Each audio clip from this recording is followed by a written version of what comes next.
Hello everyone. Government of India Act 1935. Amidst the struggle of 1932, the third RTC was held in November again without Congress participation. The discussions led to the formulation of the Act of 1935. Main features. The Government of India Act was passed by the British Parliament in August 1935.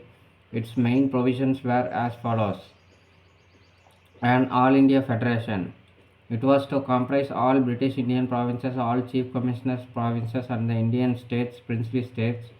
The federation's formation was conditional on the fulfillment of states with allotment of 52 seats in the proposed Council of States should agree to join the federation. Aggregate population of states in the above category should be 50% of the total population of all Indian states. Since these conditions were not fulfilled, the proposed federation never came up. The central government carried on up to 1946 as per the provisions of Government of India Act 1919. Federal level executive. The Governor General was the pivot of the entire constitution. Subjects to be administered were divided into reserved and transferred subjects. Reserved subjects: foreign affairs, defense, tribal areas, and ecclesiastical affairs were to be exclusively administered by the Governor General on the advice of executive councillors. Executive councillors were not to be responsible to the central legislature. Transferred subjects included all other subjects and were to be administered by the Governor General on the advice of ministers elected by the legislature.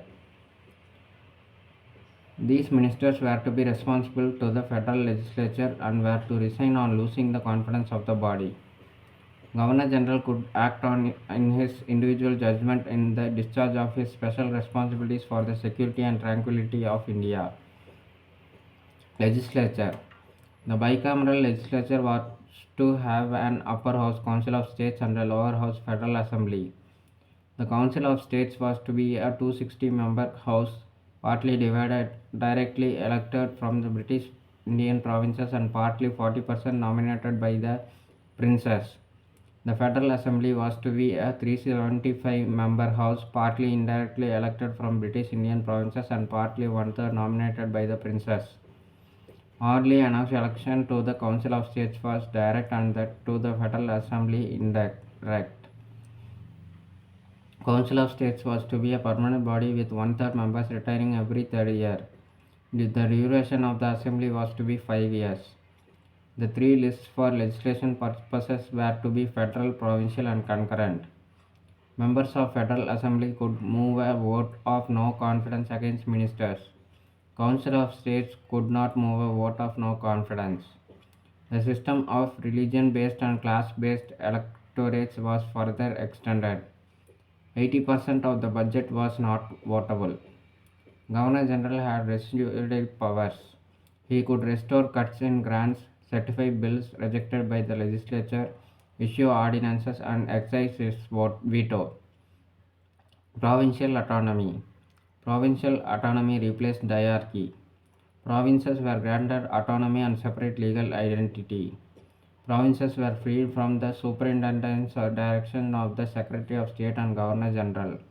Provinces henceforth derived their legal authority directly from the British Crown. Provinces were given independent financial powers and resources. Provincial governments could borrow money on their own security. Executive. Governor was to be the Crown's nominee and representative to exercise authority on the King's behalf in a province. Governor was to have special powers regarding minorities, rights of civil servants, law and order, British business interests, partially excluded areas, princely states, etc. Governor could take over and indefinitely run administration. Legislature. Separate electorates based on communal award were to be made operational. All the members were to be directly elected. Franchise was extended. Women got the right on the same basis as men. Ministers were to administer all provincial subjects in a council of ministers headed by a premier. Ministers were made answerable to and removable by the adverse vote of the legislature. Provincial legislature could legislate on subjects in provincial and concurrent lists.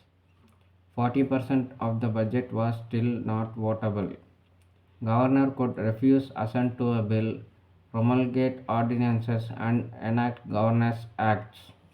Like, share, and subscribe to support the channel. Thank you. Bye.